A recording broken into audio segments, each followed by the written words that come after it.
உலகில் உள்ள மதங்கள் அனைத்தும் மகரிஷிகளால் கண்டுணர்ந்த உண்மைகள் இருப்பினும் அது ஒவ்வொரு நாட்டின் நிலைகளும் மொழிகள் வளர்வதும் இன்று எடுத்துக்கொண்டால் தமிழ்நாட்டில் தமிழ் என்று இருந்தாலும் தமிழுடன் இணைந்த கேரளா அதனுடைய நிலைகள் வரும்போது இணைத்து மொழித்தன்மை மாற்றி அந்த அரசனுக்கு இந்த தன் இனம் என்று கண்டுகொள்வதற்காக புது மொழிகளை உருவாக்குகின்றார்கள். இதை போன்று நாம் எடுத்துக்கொண்டாலும் தமிழ்நாட்டில் தென்பகுதியில் இருக்கக்கூடிய தமிழ் வேறுமுறை இருக்கும்.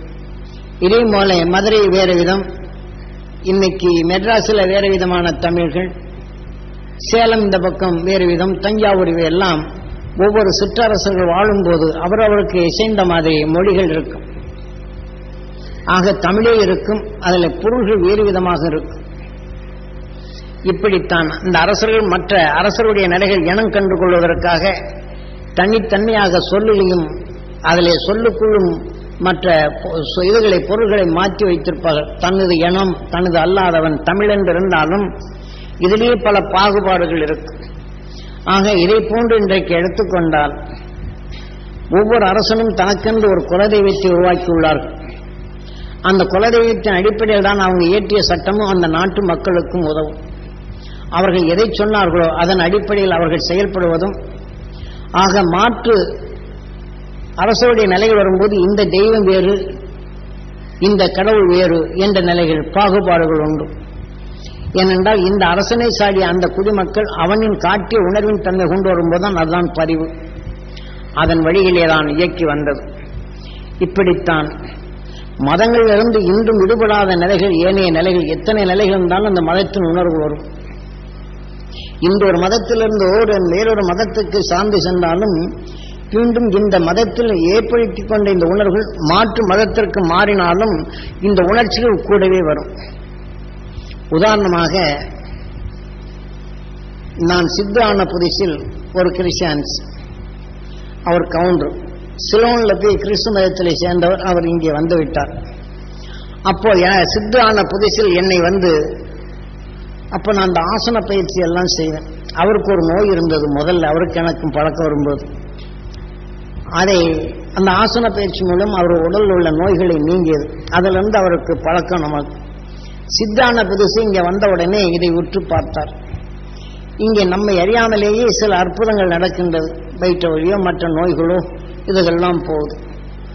ஆனால் சர்ச்சைக்கு எதிர்த்தாப்படிதான் அவருடைய சொந்தக்காரர்கள் கடையில் தான் நான் சைக்கிள் கடை வைத்துள்ளேன். ஆகையினால அவர் வந்து என்னை சந்திக்க வருவார், அடிக்கடி பார்ப்பார். இருந்தாலும் அவர் இங்கே நடக்கக்கூடிய அற்புதங்களை பார்த்தாலும் இயேசு செய்யற மாதிரி நீங்க செய்யறீங்களே அப்படிம்பார் இவர். இருந்தாலும் உங்களுக்கு நமக்கும் ஒத்து வந்துருச்சு, நீங்க கடவுளே இல்லை என்ற நிலைகளும் நீங்க பொதுப்படையா சொல்றீங்க, அதனால நான் நான் பற்றுகிறேன் அப்படின்னார். சரிங்க அப்படின்னு சொல்லிவிட்டு அவருக்கு வேண்டிய நண்பர், அவருக்கு சொந்தக்காரர், அவர் வாத நோயால் ரொம்ப அவதிப்பட்டு கேரளாவில் கொண்டு போய் அந்த தோழைகள் போட்டு வந்தார்கள்.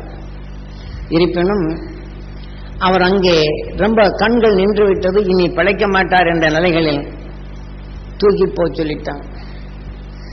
அவர் வரும் வழிகளில் இந்த விவரம் தெரிஞ்ச பின் இவர்கள் என்ன செய்தாங்க, இந்த சாமிகிட்ட கொண்டு வந்தோம்னா கொஞ்சம் நல்லா இருக்கும் அப்படின்னு இங்கே அழைத்து வந்துட்டார்.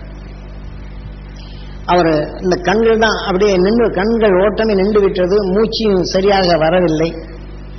இந்த நிலையில் நம்ம கிட்ட கொண்டு கொடுத்த உடனே கொஞ்ச நேரம் குரு சொன்ன முறைகள் சில எண்ணங்களை பாய்ச்சினேன். இப்ப கண்கள் அசைய தெரிஞ்சது.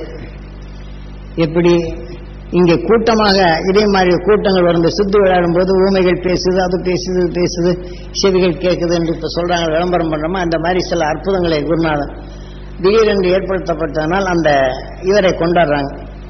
அப்ப நான் இன்னொரு ரூம்ல இருந்துட்டு அவர் வேற ரூம்ல போட்டு நான் குரு சொன்ன மொழியில் இது பண்ணேன். அவரு எந்திரிச்சு இந்த கதவை தட்டி நீ ஏண்டா மூடிட்டீங்கன்னு கேட்கிறார். அப்ப அந்த மழைக்கு வந்து எந்திரிச்சு நடக்க ஆரம்பிச்சிட்டார். அது முதல்ல எழுந்து ஜீவன் வந்தது, அப்புறம் சிறுக சிறுக கைகாலெல்லாம் இயங்க ஆரம்பித்தது. அது ஒரு மாசையில நல்லாகி நடக்க வந்துட்டார். அப்புறம் என்ன செய்தார், எங்க வீட்டுக்கு நீங்க சாப்பாட்டுக்கு வரணும் அப்படின்னு சொல்லி கூப்பிட்டு போனார். இது நடந்த நிகழ்ச்சிங்க. மானூர்னு அந்த கிராமம். அங்கே கூட்டு போன உடனே அவங்க வீட்டில் வெண்டைக்காய் குழம்பு வச்சுட்டாங்க, வெண்டைக்காய் பொரியல் வச்சுட்டாங்க. இவரும் கிறிஸ்டியன்ஸ்.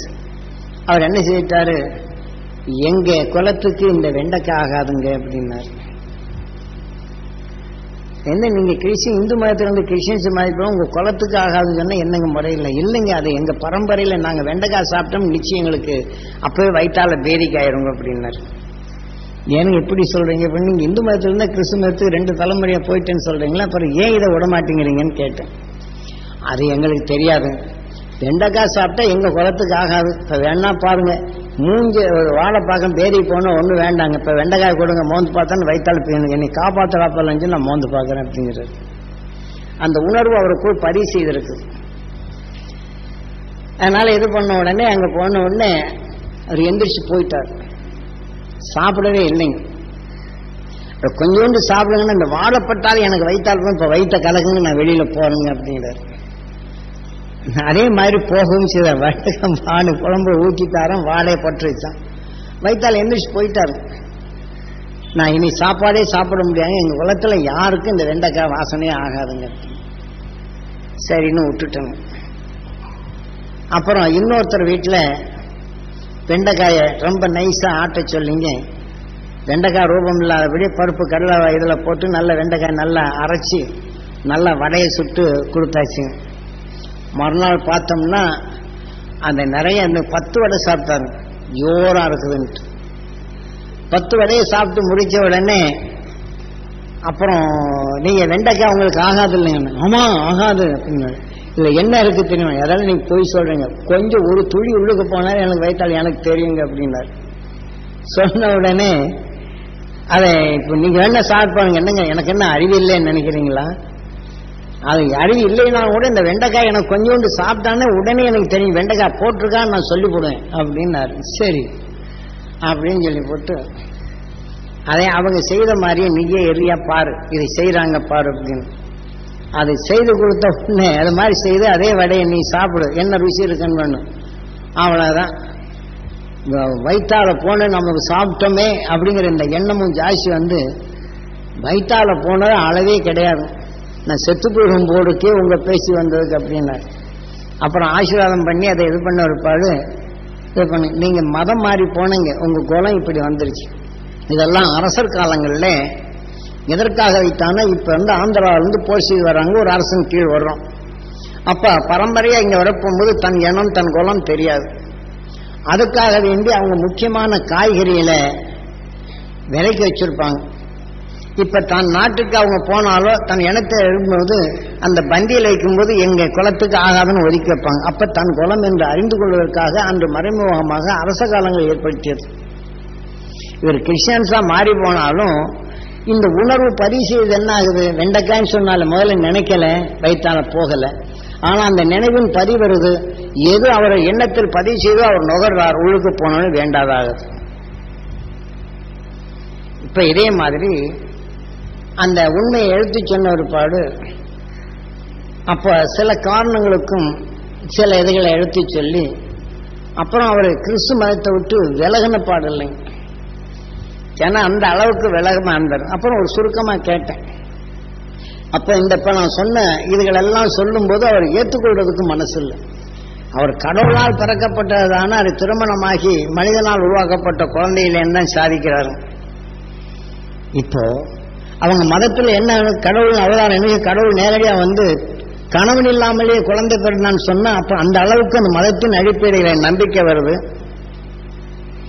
அதே சமயத்துல இங்க கல்யாணம் இல்லாம ஒருத்தர் கல்யாணம் திருமணம் ஆச்சு அப்படின்னு சொன்னா அந்த நாட்டுல கொலை பண்றான். இந்த மதத்தின் அடிப்படையில் வைத்த உணர்வின் எண்ணங்கள் எதுவோ இதுதான் அங்கே. இதெல்லாம் நாம் மதத்தின் கீழ் நாம் எவ்வளவு இழிநிலையான நிலைகள் இருக்கின்றோம். மனிதனாக பிறந்தவன் இந்த மனிதன் உணர்வின் உண்மையை தெரிந்து விண்ணுலக ஆற்றலையும் அறிந்து அணுவின் இயக்கத்தை உணர்ந்தவன் அகசியன். அவன் கண்டுணர்ந்த உணர்வின் தன்மையும் இந்த பிரபஞ்சத்திற்குள் எவ்வாறு இயக்கிறது என்ற நிலையும் பூமி எவ்வாறு துருவ பகுதியிலிருந்து அது நுகர்ந்து மற்ற அலைகளாக மாற்றி அது எவ்வாறு தாவர இனங்கள் உருவாகி அதில் உருவான உணர்வின் சக்தி உயிரணு தோன்றி அந்த உயிரணுக்கள் தான் உணவாக உட்கொண்டு ஆக மனிதனாக வருவதில் இந்த உயிர் எவ்வளவு மூலமாக இருந்தது. ஆகவே இதனின் துணை கொண்டு இந்த உயிர் ஒளியானது உணர்வு ஒளியாக மாற்றி இன்று துருவ நட்சத்திரமாக இருக்கிறான் என்று அந்த ஞானிகள் அவர்கள் கண்டு அந்த உணர்வின் தன்னை தென்னாட்டுடைய சிவனே போற்றி எந்நாட்டவருக்கும் இறைவா போற்றி என்ற இந்த நிலையில் அவர்கள் தென்னாட்டிலே தோன்றி வந்தான். இந்த முழு உண்மையும் தனக்குள் விளைவேற்றி எவ்வாசை எந்த நிலைகள் இருப்பினும் இவர் உடலிலிருந்து வெளிப்பட்ட உணர்வுகள் சூரியன் காந்த சக்தியால் கவர்ந்த அலைகளாக இருக்கின்றது. இதை போன்றுதான் உலகில் எங்கிலும் மேல் அண்டத்தின் உணர்வின் உண்மைகளை இங்கிருந்துதான் காண முடிந்தது. அதன் வழிகளில் உலக நிலைகள் அங்கே சென்றாலும் அவரவர்கள் நிலைகளுக்கொப்ப மதங்களாகவும் தான் எந்தெந்த சிற்றரசர்களாக இருப்பினும் அதில் மொழிகளை தன் இனம் என்று கண்டுகொள்வதற்காக மொழிகளை அவர் உருவாக்குகின்றார்கள். இவ்வாறுதான் மொழியும் மதமும் அது இணைந்தே வந்துள்ளது. ஆக அதே சமயம் மதங்களின் தன்மைகள் மாற்று நிலைகள் வரப்படும் போது இந்த மொழிகளின் தன்மையும் இணைந்தே சில மொழிகளின் மாற்றங்களும் உருவாகியுள்ளது. இதை போன்றுதான் நாம் அரசர்கள் ஆண்டவன் தூது என்ற நிலைகளிலேயே நிலைக்கப்பட்டு வந்தது. ஏனென்றால் இதையெல்லாம் நாம் அறிந்து கொள்வது என சுருக்கமாக தொட்டு தொட்டு விட்டு போறேன். இதை போன்றுதான் மதங்களால் இன்று நாம் தன் மதத்துக்குள்ளே பல இனங்கள். ஆக இன்றைக்கு உலகில் எண்ணில் அடங்காத மதங்கள் உண்டு. அந்த மதங்களுக்குள் இனங்கள் உண்டு. இதனை உள்பிரிவுதான் இன்று உகண்டாவில் எடுத்துக்கொண்டாலும் ஒரு நாட்டின் பிரஜையாக இருந்தாலும் இனத்தின் தன்மை பிரிவுகளை வரப்படும் போது 80 லட்சம் பேர் உள்ள இடங்களில் இன்று 10 லட்சம் பேர் குழந்தைகள் இல்லை, இனங்கள் தெரியாது, வெட்டி குவிக்கின்றனர் இரக்கமற்று. இதை போல எண்ணில் அடங்காது வெளியில வந்தது இவ்வளவு. இதை போலதான் உலகில் உள்ள இனங்கள் ஒரு இனத்தின் கூட்டமைப்பு அதிகமாகிவிட்டால் மற்ற இனத்தை அடக்கியாளும் உணர்வே தோன்றுகின்றது. ஆக இதை போல உலகில் நிலைகள் அரசங்களால் உருவாக்கப்பட்ட நிலைகள் இனங்களாக பிரிக்கப்பட்டு மதத்துக்குள்ளும் இனங்கள் பிரிக்கப்பட்டு மனிதன் என்ற நிலையை நிலைகுலைந்து இன்று அழிந்து கொண்டிருக்கும் மனித இனம் ஒரு காலத்தில் உயிரினங்களிலே மிகவும் பெரியதான இருந்த அந்த உயிரினங்கள் இதை போலதான் ஒன்றை ஒன்று தன் பசி தீர தன் இனத்தையே கொண்டு திவிக்கும் அந்த உணர்வு வளர வளர ஆக தன் இனமே முழுமையாக அழிந்தது. இதை போன்ற மனிதர் விஞ்ஞான அறிவால் வரப்படும் போது மதத்தின் நிலைகள் கொண்டு தன் இனத்தையே அழித்து உணர்வு மனிதனுக்குள் விளைந்து விளைந்து விளைந்து இன்று மனிதனின் உணர்வின் நினைவை இழந்து இந்த மனித உணர்வே இல்லாத நிலைகள் அழியும் தருணம் வருகின்றது இன்று. ஏனென்றால் மனிதன் 6வது அறிவால் தான் உணர்வின் தன்மை ஒளியாக மாற்றி இன்று விண்ணுலகில் 6வது அறிவை 7வது நிலைகள் பெற்றவர்கள் சப்த ரிஷிகள். ஆகவே அது சப்தரிஷி மண்டலங்களாக விண்ணிலே தோன்றிய உயிர் மீண்டும் இந்த புவியின் நிலைகள் வந்து தான் உணர்வின் தன்மை உயிரை போன்று உணர்வினை ஒளியாக மாற்றி உயிருடன் ஒன்றி ஒளியின் சரீரமாக இன்றும் நலைந்து கொண்டுள்ளார்கள். இன்று முதல் துருவ மகரிஷி துருவனாக இருந்தாலும் அது துருவ நட்சத்திரமாகி இன்றும் சுழன்று கொண்டிருக்கும் இந்த வேளையில் எப்படி நாகன் இந்த உணர்வின் தன்மையை தான் நஞ்சின் தன்மையை தனக்குள் நஞ்சை பாய்ச்சி தனது உணர்வாக உணவை எடுத்துக்கொண்டாலும் அந்த உணர்வின் சத்தை அது மீண்டும் தனக்குள் விளைந்து விளைந்து அந்த நஞ்சி வைரமாக விளைகின்றதோ இதை போல அகஸ்தியன் துருவ நட்சத்திரமாகி துருவத்தின் தன்மை அடைந்து இன்று துருவத்தின் நட்சத்திரம் ஆகும்போது இந்த உயிருடன் ஒன்றிய ஒளியின் சரீரமானாலும் உலகிலே நஞ்சினை தனக்குள் உள்ளடக்கி உணர்வின் தன்மை ஒளியாக மாற்றும் மிக சக்தி வாய்ந்த நட்சத்திரமாக அங்கே அமைந்துவிட்டது. ஆக அகஸ்தியன் தான். ஆக இதான் துருவ மகரிஷி துருவன் என்றும் சொல்வார். ஆகவே இதை இந்த உணர்வின் துணை கொண்டு இந்த 6வது அறிவின் கொண்டு 7வது நிலை அடைந்த அவர்கள் சப்த ரிஷி சிருஷ்டித்துக் கொண்ட ரிஷியின் தன்மை அடைகின்றது. அதே போன்று அதனின்று விளைந்த இந்த உணர்வுகள் நம் புவியிலே பறந்து கொண்டிருப்பதை எவரோடு அவர்கள் அணுகி நுகர்கின்றனரோ இந்த உணர்வின் தன்மை கொண்டு இந்த உடலிலே உள்ள உணர்வினை பிளந்து ஆக ஒளியின் சிகரமாக மாற்றி உயிருடன் ஒன்றி இன்றும் சப்தரிஷி மண்டலங்களாக வாழ்ந்து வளர்ந்து கொண்டு உள்ளார்கள். ஆகவே அந்த உணர்வும் நம் பூமியிலே படர்ந்துதான் உள்ளது. இதையெல்லாம் நாம் தெரிந்து கொள்ள வேண்டும் என்பதற்கு தான் இதை சொல்லுகின்றேன். ஆகவே இவ்வாறு அந்த உயர்ந்த நிலைகள் பெற்ற அந்த உணர்வின் அலைகள் நம் பூமியிலே இங்கே படர்ந்துள்ளது. இதை போல ஒவ்வொரு மதத்தால் தனக்குள் இயற்ற சட்டத்தை தனக்குள் வளர்த்து கொண்டு அதன் உணர்வின் நிலையிலேயே துர்மரணம் அடைந்து கொண்டு அதன் இயக்கத்திலே நான் ஆண்டவன் நிலைமையை நாம் அடைகின்றேன் என்ற உணர்வுகள் அந்த அரசுகளால் உயர்த்தப்பட்ட உணர்வின் தன்மை பதிவு செய்து இந்த உயிரான்மா மீண்டும் இந்த பூமியான பரமான்மாவாக அதிலே கலந்து இன்றும் உள்ளது. பரம் என்பது நமது பூமி ஒரு எல்லை. ஆக இதிலே எதை கவர்ந்தாலும் இதனுடைய ஆன்மாவாக மாறுகின்றது. விண்ணிலே தோன்றும் உணர்வின் அலைகள் நம் பூமிக்குள் வந்தாலும் அந்த உணர்வின் ஆற்றல்கள் அனைத்தும் சூரியன் காந்த சக்தியாக கவர்ந்து இந்த பரமான இந்த பூமியில் பரமாத்மாவாக மாற்றுகின்றது. ஆக இவை நம் பூமியில் இருக்கக்கூடிய கல்லும் மண்ணும் செடி கொடி இவைகளுக்கெல்லாம் இந்த பரமாத்மாவிலிருந்துதான் அது தனது நிலைகள் கவர்ந்து தனது ஆன்மாவாக மாற்றி தன் உணர்வின் தன்மை கொண்டு அந்த செடியாக விளைகின்றது. உதாரணமாக ஒரு வேப்பமரம் தன் உணர்வின் சத்தை அது மரமாகி தன் உணர்வின் சத்தை வித்தாக்கி அது உமிழ்த்திய பின் நாம் வித்தனை வேறொரு பக்கம் ஊன்றினார் அந்த தாய்மரம் உமிழ்த்தும் உணர்வை சூரியன் காந்த சக்தி கவர்ந்து அலைகளாக இங்கே மாறும்போது பரமாத்மாவில் தான் இது கலந்துள்ளது.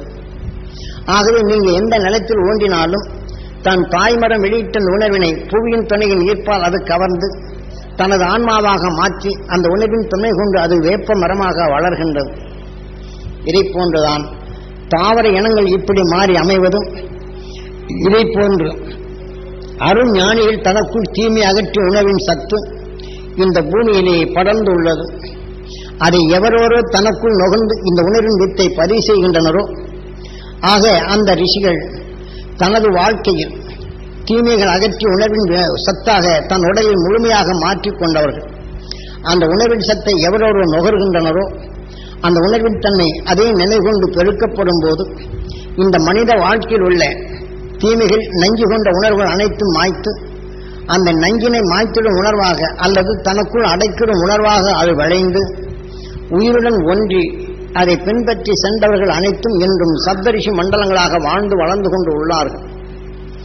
ஆனால் அதே சமயத்தில் இன்று தாவர இனங்கள் தன் இனத்தின் தன்மை கொண்டு அந்த விளைந்த அந்த தன்னில் விளைந்த உணர்வுகள் அலைகளாக பறந்தாலும் இந்த பரமாத்மாவிலே கலக்கின்றது. பின் அந்த மரத்தின் வித்தை நீங்கள் இந்த பூமிக்குள் எங்கே ஊன்றினாலும் அந்த கால அளவுகோல் அதன் உணர்வுக்கு தப்ப சீதோஷ்ண நிலைகளுக்கொப்ப இந்த வித்து புவியின் துணை கொண்டு தன் உணர்வினை நுகர்ந்து அது அந்தந்த என செடிகளாக விளைந்து தன் இனத்தை வித்தை பெருக்குகின்றது. இதை போன்றுதான் இந்த பூமியின் செயல் எவ்வாறோ இதை போல நமது உயிர் இந்த உடலின் தன்னை அமைத்துக் கொண்ட பின் நாம் இந்த உயிரால் நுகர்ந்து கொண்ட இந்த உணர்வின் எண்ணங்கள் எதுவோ அது நமக்குள் பதிவாகி விடுகின்றது. இன்று ஒருவன் யாரையோ நோக்கி சாபமிடுகிறான் என்று வைத்துக் கொள்வோம். அந்த சாபமிடும் உணர்வுகள் நாம் உற்று பார்ப்போம் என்றால் நமது கண் அந்த மனிதனை படம் எடுக்கின்றது. அவனின்று வெளிப்படும் உணர்வை கண்ணுடன் இணைந்த காந்த புலனோ கவர்கின்றது, நமது ஆன்மாவாக மாற்றுகின்றது.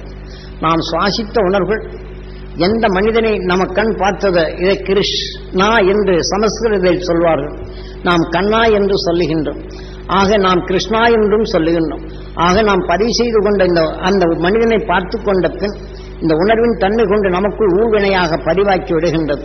பின் நம் உடலில் அது இணைந்து கொண்ட பின் தான் அந்த மனிதன் சாபமிடும் உணர்வுகளை நாம் மீண்டும் நம் ஆன்மாவாக மாற்றி நாம் சுவாசித்து உயிரிழப்பட்ட பின் அவன் சாபமிடுகிறான் என்று நாம் தெரிந்து கொள்ளுகின்றோம். ஆனால் சாபமிடுவன் யாரையோ சாபமிடுகின்றான். அவன் கண்கள் வராது போக வேண்டும், அவன் குடும்பங்கள் நசிந்து விட வேண்டும், அவன் அங்கங்கள் சீர்குலைய வேண்டும் என்று அவன் சொல்லுகின்றான். அவனுக்குள் உருவாகின்றது இந்த வித்து. அவனின்று வெளிப்பட்ட அலைகள் சூரியன் காந்த சக்தி கவர்ந்து இந்த அலைகளாக இந்த பரமாத்மாவிலே தான் கலக்கின்றது. ஆனால் அதே சமயம் எந்த மனிதன் அவர் சாபமிடுவோனை கேட்டு உணர்கின்றானோ அவனுக்குள் பதிவாகி விடுகின்றது. ஆனால் இவன் சாபமிடுவோன் நிலையில் உருப்பெற்று அந்த உணர்வின் சொல்லாக அது வித்தாக வெளிப்படுகின்றது. கீட்டுணர்ந்த உணர்வுகளில் அவன் வேண்டாதனை சாபமிட்டு அவ்வாறு சொல்லுகின்றான். அவனுக்குள் பதிவான பின் இப்படி சொல்லுகின்றாயா, உன் கைகால்கள் கண்கள் வராது என்று அவன் எதிர்பதில் கொடுக்கின்றான். ஆனால் நாமளோ வேடிக்கை பார்க்கின்றோம். அவர்கள் இருவரும் வெளியிட்ட உணர்வு நாம் கேட்டறிந்த பின் நமக்குள் ஊழ்வினையாக பதிவாகின்றது. அவர்கள் அந்த பதிவான வித்து நமக்குள் ஆகின்றது. அவர்கள் சாபமிட்ட உணர்வலைகள் இந்த பரமாத்மாவில்தான் கலர்கின்றது. ஆனாலும் அவர்களை பற்றி எண்ணினாலும் எண்ணாமல் நாம் இருந்தாலும் அந்த அலைகள் குவிந்து நாம் சுவாசிக்கும் போது அவருடைய நினைவுகள் நமக்குள் வந்து கொண்டிருக்கும். அவர்கள் நினைவு வந்தால் அவர்கள் எதையெல்லாம் கெட வேண்டும் என்று சொன்னார்களோ அந்த உணர்வு நமக்குள் பழியும் மின்னும். பின் இதனின் உணர்வுகள் நம் உடல் முழுதும் பறந்து அவன் சாபமிட்டது போன்று நமக்குள் இது விளையும். இப்போ ஒரு விஷசெடியின் தன்மை வித்தை ஊன்றிவிட்டால் அது செடியாகி தன் வித்தின் தன்மையை உமிழ்த்தும் போது இந்த விஷத்தின் தன்மை அதிகமாக பரவுகின்றது. ஆகவே தன் இனத்தை பெருக்குகின்றது. ஆக ஒரு குடம் பாலில் நீங்க பலவிதமான சத்தான நிலைகள் போட்டாலும் குடிப்போருக்கெல்லாம் நல்லதுதான். ஆனால் அந்த ஒரு குடம் பாலில் சத்தான நிலை இருந்தாலும் ஒரு துளி விஷத்தை விட்டால் அது செயலிழந்து விடுகின்றது. ஆனால் இதை போலதான் அவன் சாபமிட்ட உணவின் வித்துகள் நமக்குள் பதிவாகிவிட்டால் இந்த உணவின் அலைகள் நமக்குள் பெருகி பெருகி நம் நல்ல குணத்தை அதை இழக்கச் செய்து விடுகின்றது. தவறு நாம் செய்யவில்லை. ஆனாலும் இந்த சாபமிட்ட அந்த வேதனையான வித்துகள் நமக்குள் உருவாகி நம்மை அறியாதபடி அவன் எப்படி கைகால் முடங்க வேண்டும், அவங்க குடும்பங்கள் சிரமமாக வேண்டும் என்ற நிலைகள் எதையெல்லாம் பேசினானோ அந்த உணர்வு நமக்குள் வரும். ஏனென்றால் இதை நாம் அறியலாம். ஒருத்தன் சாபமிடுவனை நீங்கள் கேட்டு அறிந்திருந்தால் உங்களை சாபமிட வேண்டியதில்லை. நீங்கள் பதிவு செய்திருந்தால் நீங்க எந்த நேரத்தில் உங்க வீட்டில் குடும்பத்திலேயோ தொழிலையோ சோர்வடைகிறீங்களோ அந்த நேரத்தில் எல்லாம் இது உணர்வு இங்கே வரும். நமக்கு எவனிட்டான சாபமோ உங்கிற எண்ணம் உங்களுக்குள் அது வரும். நான் ஒன்றும் செய்யலையே, எனக்கு இப்படி இருக்குதே, எனக்கு எங்க யார் சாபமிட்டாங்களோ, யார் செய்தனை செய்தார்களோ இந்த எண்ணம் எல்லாம் வரும். அப்போ நாம் ஒரு நிலத்தில் பலவிதமான வித்துகளை அங்கே போட்டிருந்தாலும் இந்த விஷத்தன்மையான வித்துகள் வெளியிட்டன அது நுகர்ந்து பார்த்த பின் அதான் முன்னணியில் நிற்கும். அது நுகர்ந்த பின் நல்ல செடியின் மனம் வராது. இதை நுகர்ந்த பின் நம்ம அறியாமலேயே மயக்கம் வரும். இதை போன்றுதான் அவனுடைய உணர்வின் வித்துகள் நமக்குள் பரவி அந்த ஆன்மாவில் பெருகும் போது நம்மை அறியாமலே நம்முடைய சிந்தனைகள் குறைந்து அவன் அந்த விஷத்தின் தன்மையே நமக்குள் விளைகின்றது. ஆனால் நாம் தவறு செய்யவில்லை. ஆனால் இதே பாடிதான் மனிதனின் வாழ்க்கையில் நாம் தவறு செய்யாமலேயே பல நிலைகள் நமக்குள் மாற்றம் அடைந்து வருகின்றது. இப்போ உதாரணமாகவே நாம் பிறருக்கு நன்மைகள் பல செய்கிறோம் என்றால் அந்த நன்மையின் பால் அவர்கள் செய்த நன்றிக்காக எண்ணுகின்றார். மாறாக நான் கஷ்டப்படுற காலத்தில் எப்படியோ உதவி செய்தாங்க அப்படின்னு யார் உதவி செய்தாங்களோ அவங்க எண்ணம் முன்னணியில வந்து விடுகின்றது. ஆக அவர்கள் மரணம் அடையப்படும் போது உடல் நோயின் அதிகமாகி இந்த நஞ்சுக்குள் இதுதான் அதிகமாகின்றது. ஆக யார் மேல் இந்த நினைவின் ஆற்றல் வருகின்றதோ இந்த உடலை பெற்று விரிந்த பின் உதவி செய்தவருடைய உடலுக்குள்ளே வந்துடும். ஆக இவன் நான் அந்த காலத்தில் கஷ்டப்பட்டாங்க, நான் இதெல்லாம் உதவி செய்யணும், மராசன் இந்த மாதிரி போயிட்டானே இவங்க எண்ணுவாங்க. இல்லை நான் போகலை உங்ககிட்டே வந்துட்டேன் அப்படின்னு நீங்க உள்ளுக்கு வந்துடும். ஆக இவரும் தப்பு செய்யவில்லை, அவர் செய்த நன்றி அவர் மறக்கவில்லை. உணர்வின் வலு எதுவோ அதனின் ஈர்ப்புக்குள் தான் இதை சிக்குகின்றது. இதையெல்லாம் தத்துவ ஞானிகள் தெளிவாக எடுத்துரைத்துள்ளார். இப்போ தாய் கருவிலே இருக்கப்படும் போது எப்படி இயேசுடைய நிலைகளில் அந்த உணர்வின் தன்மை பதிய செய்து அதில் உயர்ந்த நிலைகள் வரப்படும் போது அது மனிதனான பின் அவருடைய எண்ணங்களில் பிறருடைய கஷ்டத்தை போக்க முடிந்தது. ஏனென்றால் பல மந்திரம் தந்திரங்கள் செய்த இந்த உணர்வுகள் சித்தர் என்று சில நிலைகள் செய்த நிலைகள் இந்த கருவில் இருக்கக்கூடிய குழந்தைக்கு இது கிடைத்தாலும் பலருடைய நிலைகளை எண்ணி பார்த்து பிறருக்கெல்லாம் நன்மை செய்யும் நிலைகளே தான் அவருடைய இயக்கம் இருந்தது.